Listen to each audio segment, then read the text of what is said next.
Mahalakshmi, law college student, Trichy. ஆனா Pudukkottai native. சொல்லுங்கம்மா. என்னோட கொஸ்டின் வந்து மத நல்லிணக்கத்தை பத்தி சொல்லுங்க. ஹிந்துஸ பொறுத்த வரைக்கும் சர்ச்சுக்கும் போறாங்க, நாகூர் தர்காவுக்கும் போறாங்க. என்ன பொறுத்த வரைக்குமே சர்ச்சுக்கு நான் போயிருக்கேன், தர்காவுக்கும் போயிருக்கேன். சின்ன வயசுல போனதுனால உள்ள விட்டாங்களா இல்லையான்றது எனக்கே தெரியாது. ஆனா போயிருக்கேன் நானு. அப்படி இருக்கிறப்ப முஸ்லிம்ஸ் மட்டும் ஏன் சர்ச்சுக்கோ இல்ல தர்கா இதுக்கு கோவிலுக்கோ போறதில்ல? அதை பத்தி நீங்க என்ன நினைக்கிறீங்க? இல்ல குரான்ல போக கூடாதுன்னு சொல்லிருக்கீங்களா? இது இந்த நிகழ்ச்சி ஏற்படுத்தணும்னு எனக்கு வந்த டவுட் கிடையாது. இது எனக்கு எப்ப விவரம் தெரிஞ்சிச்சோ அப்பவே வந்த டவுட் இது. அப்புறம் விஜய் டிவிக்கு ஒரு வேண்டுகோள். இந்த எபிசோட் வந்து 57 வீக்ஸா போயிட்டு இருக்குன்னு சொன்னாங்க. நான் வந்து ஆனா 10 எபிசோட் தான் பாத்திருப்பேன். ஏன்னா காலேஜ் கிளம்புற டைம் அது. ஒரு சண்டேல இத போடலாம் இல்லையா? இத நான் கேட்க போனா ஃப்ரைடே வந்து ஹோலிடே, அதனால போடுறோன்னு. இந்த ப்ரோக்ராம் எங்களுக்காக ஏற்படுத்திட்டு இருக்கிறப்ப ஹோலிடே எல்லாம் கொஞ்சம் பாக்காதீங்க சார், சண்டே போடுங்க சார்.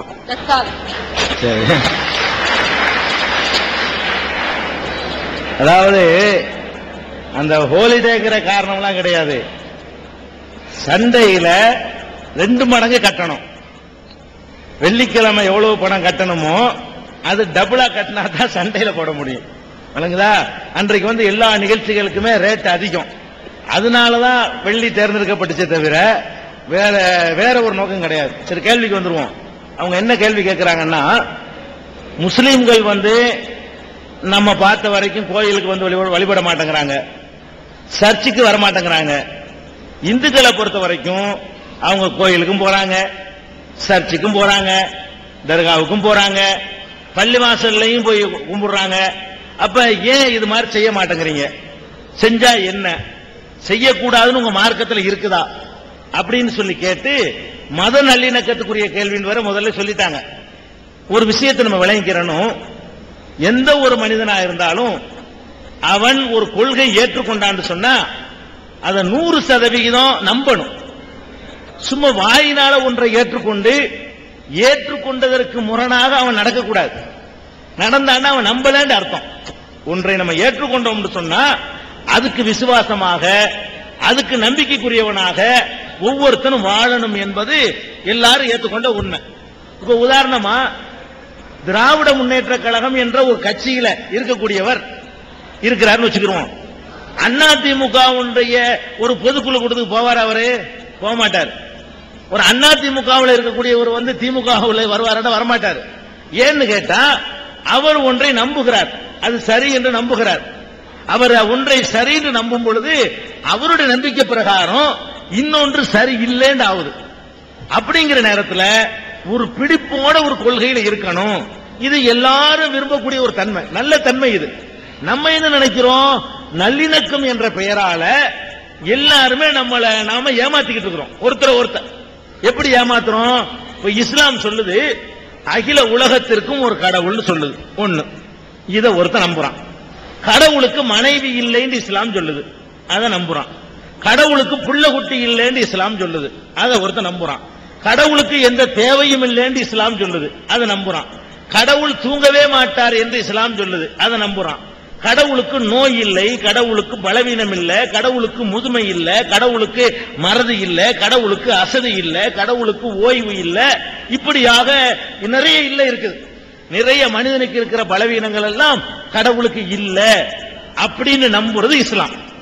இதை ஒருத்த நம்பின பிறகு கடவுளுக்கு மனைவின்னு இதை போய் எப்படி நம்ப முடியும்? கடவுளுக்கு தேவைங்கிறத ஒருத்தன் எப்படி நம்ப முடியும்? இதை நம்புனா அதை நம்ப கூடாது. இன்னும் சொல்ல போனா இந்துக்களுக்கு நான் சொல்லுவேன், நீங்க கடவுள்னு ஒருத்தர் இருக்காரு, அவர் வந்து தூங்குவார்னு நினைக்கிறீங்க பெரும்பாலான மக்கள். அதனாலதான் சுப்ரபாதம் பாடி கடவுள் வந்து எழுப்பிதான் நம்ம என்ன செய்யறோம்? வழிபாடு செய்யறோம். அப்ப கடவுள் தூங்குவாரு, அவரை எழுப்பணும். கடவுளுக்கு பிள்ளைகள் இருக்கிறாங்க, சிவன்கிற ஒரு கடவுள் இருக்கிறாரு, அவருக்கு முருகன் ஒரு பிள்ளை, அவருக்கு விநாயகர் ஒரு பிள்ளை, இப்படி எல்லாம் இருக்கிறான்னு நம்பக்கூடியவங்க பிள்ளையே இல்லைன்னு சொல்லக்கூடியதை வந்து நீங்க நம்பலன்னு தான் அர்த்தம். அதாவது உள்ளத்துல இல்லாத ஒன்றுக்கு நீங்க வழிபடுறீங்க.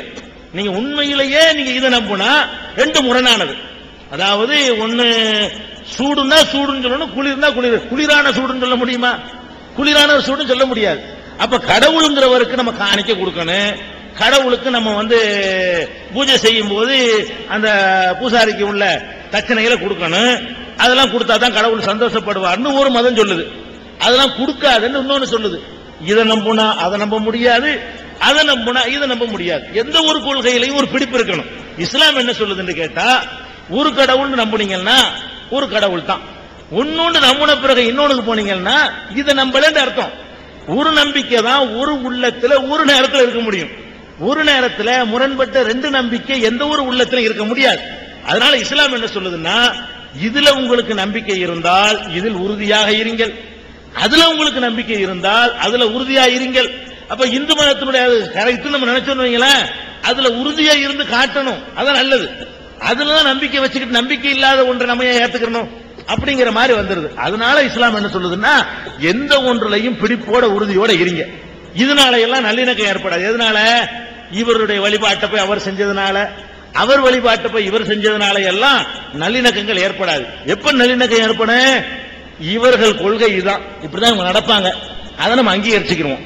அவர் அப்படித்தான் நடப்பாரு, அதை நம்ம அங்கீகரிச்சுக்கிறோம். இப்ப சண்டை வராது, சச்சரவு வராது. முஸ்லீம் இப்படிதான் வழிபடுவார், கிறிஸ்துவர் இப்படித்தான் வழிபடுவார், இந்து இப்படித்தான் வழிபடுவார் புரிந்து கொண்டு ஒவ்வொருத்தரும் அடுத்தவருடைய வழிபாட்டு முறைகளை விமர்சிக்காமல் குறை சொல்லாமல் இருந்து கொண்டாலேயே நல்லிணக்கம் உண்டாயிரும். நம்பிக்கை இல்லாத ஒன்றை செஞ்சா நம்மளை ஏமாத்திக்க கூடாது, நடிக்க கூடாது. அதனால இஸ்லாம் என்ன சொல்லுதுன்னா, ஒரு கடவுளை மட்டும்தான் நீ வணங்கணும்னு சொல்லிடுது. லா இலாஹ இல்லல்லாஹ்வுக்கு அர்த்தம் தான். லா இலாஹ இல்லல்லாஹ்வுக்கு அர்த்தம் என்னன்னு கேட்டா, வணக்கத்திற்கு வழிபாட்டுக்கு சொந்தக்காரன் அல்லாஹ்வை தவிர யாரும் இல்ல, ஒரே ஒரு கடவுள் தான். இதை நம்புனா இதை நம்புங்க, இதை நம்பலன்னா எதிர்க்காம அங்கீகரிச்சுக்கிட்டு இருந்தீங்க. பல கடவுள் உள்ளவங்களை அவங்க செஞ்சுட்டு போறாங்க, நம்ம சும்மா இருந்துடணும், நம்ம செய்யறத நீங்க சும்மா இருந்துடணும். இப்ப நல்லிணக்கம் தன்னால ஏற்பட்டோம்.